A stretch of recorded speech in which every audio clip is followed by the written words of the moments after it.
네, 여러분 안녕하십니까? Q5 English입니다. 오늘은 뭐에 관하여, 뭐에 관한 이런 뜻을 갖는 about, 그리고 as to 이 두 편의 차이를 확인해 보도록 하겠습니다. 오늘 내용은 하나하나씩 다루도록 하겠습니다. 이 영상을 보시면서 도움이 된다, 주변인에게 알리고 싶다라면 알려주시고요. 구독, 좋아요, 알림 설정 꼭 확인 부탁드립니다. about 혹은 as to에는 뭐에 관련된, 뭐에 관한, 즉 정확히 그 내용이 아니라 그것과 주변 내용까지 이러한 느낌이 전달됩니다. as to가 조금 더 격식적인데요. This is a story about 또는 This is a story as to love.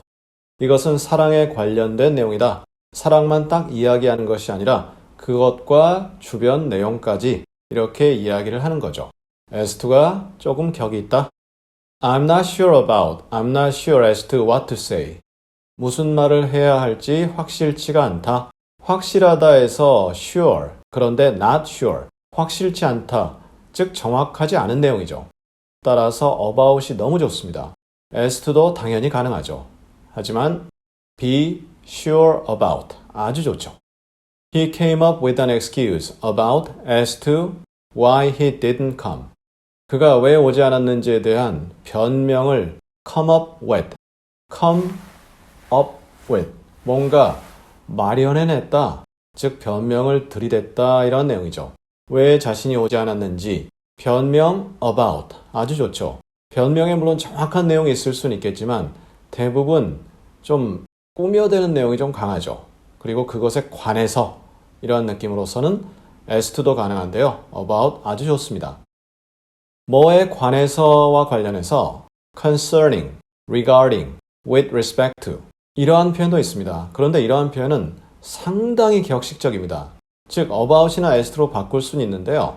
너무나 격식적이어서 문장이 이렇게 쉬운 문장을 쓸 때 물론 이것들을 써도 됩니다. 하지만 앞뒤, 즉 이러한 표현들 앞뒤에 표현이 좀 더 고급지고 단어가 멋져지고 화려해지고 그러한 경향이 있습니다. 따라서 concerning, regarding, with respect to는 그냥 about의 의미다, 이렇게 이해를 하시면 좋습니다. 그 다음에 내용, 주제, 이러한 내용으로서의 about이 있습니다. 이럴 때는 as to가 불가합니다. 즉 그것에 관련된 두루뭉실한 내용이 아니라 좀 정확함이 드러나죠. 물론 완전히 정확하다, 그럼 on을 쓰겠죠. 따라서 약간 내용이 좀 더 구체적으로 들어간다라고 하면 as to가 안 되는 거죠. Tell me about yourself. 너 자신에 관해서 말해줘라. 그러면 자기 자신에 관해서 자기가 이야기하는 거잖아요. 그러니까 상당히 정확하고 물론 주관적일 수는 있겠지만 많은 정보가 전달이 되겠죠. 그럴 때 about 좋고요. as to 불가합니다. 그리고 about에는요, 목적이라는 뜻이 있습니다. 그럴 때 as to 불가합니다. Q5 English is all about teaching English. Q5 English는 영어를 강의하는 것에 관한 모든 것이다. 물론 이제 어른 이때 빠져도 됩니다. 그럼 Q5 English의 목적은 영어 강의다. 그냥 이렇게 간단하게 가는 거죠. 그럴 때 as to 하면 어울리지 않습니다. 목적이라는 의미를 지닐 때는 about을 쓰는 거죠.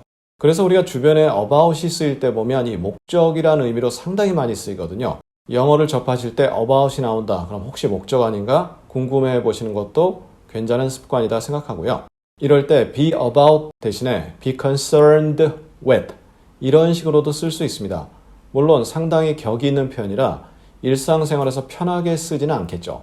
또 이러한 쉬운 문장에다가 쓰지는 않겠죠. 하지만 써도 크게 지장은 없다, 이해한다, 이렇게 접근하시면 될 듯 합니다. 자, 이렇게 해서 오늘 뭐에 관한 about 그리고 as to를 다루어 보았습니다. 물론 다른 소소한 표현들도 다루어 보았고요. 격이 있는 표현들이죠. 여러 가지 내용을 다루었습니다. 자세히 반복을 통해 완전히 여러분의 것으로 확실히 다져주시고요. 우리 다음 시간에는 주어 동사가 있습니다. 그런데 주어 동사를 축약하는 경우가 있습니다. 축약하면 의미가 어떨까요? 그냥 주어 동사와 뜻이 같을까요? 다음 시간에 자세히 나눠보도록 하겠습니다. 감사합니다.